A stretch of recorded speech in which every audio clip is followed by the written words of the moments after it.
London వెళ్తూ Vaikapa incharge పదవిని జగన్ కేటీఆర్ కు అప్పగించారా అని మంత్రి దేవినేని ఉమా ప్రశ్నించారు. పోలవరంపై తెరాస ఎంపీ కవిత కేసులు వేసి ఇబ్బందులు పెడుతున్నారని మండిపడ్డారు.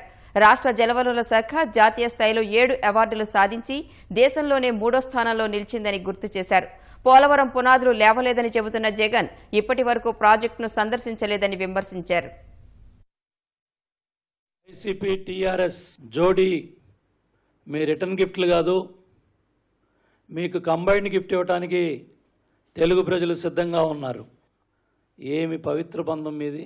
ఆయన అక్కడ లండన్లో నీరవ్ మోడీ, విజయ్ మాల్యా కంపెనీలతో హవాలా డబ్బుని రూట్ చేసే కార్యక్రమాల్లో జగన్మోహన్ రెడ్డి గారు బిజీగా ఉంటే, ఇక్కడ కేసీఆర్ ఫామ్ హౌస్లో ఆంధ్రప్రదేశ్ ఎన్నికలకు సంబంధించి లోక్సభ అభ్యర్థుల్ని కేసీఆర్ కేటీఆర్ నిర్ణయిస్తున్నారంటే ఏ విధంగా మా ఆత్మగౌరవాన్ని దెబ్బతీయాలని ప్రయత్నం చేస్తున్నారు.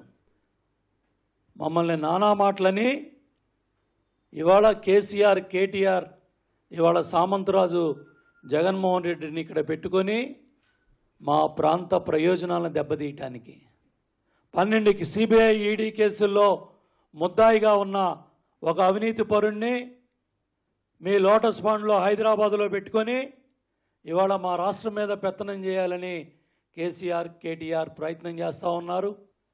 లండన్లో హవాలా డబ్బుని ఆంధ్రప్రదేశ్ ఎన్నికలకు రూట్ చేసుకోవటానికి వారం రోజులుగా లండన్ పర్యటన పెట్టుకొని ఈ 4SS దీని అడ్రస్ ఎక్కడ, దీని వ్యవహారం ఏంటి? మీ అవినీతి డబ్బుని హవాలా మార్గాల్లో ఇవాళ రాష్ట్రానికి తరలియటానికి జగన్మోహన్ రెడ్డి గారు చేస్తూ ఉన్న కుట్ర కుతంత్రాలు రాష్ట్ర ప్రజలకు తెలియాలి. ఎంత నిస్సిగ్గుగా, ఎంత బాధ్యతారాహిత్యంగా ఇవాళ కేంద్ర ప్రభుత్వం ఒక అవినీతి పరుణ్ణి కాపాడుతూ ఉంది. వస్తాన్నావుగా కేసీఆర్, రా విశాఖపట్నం వచ్చి చెప్పు,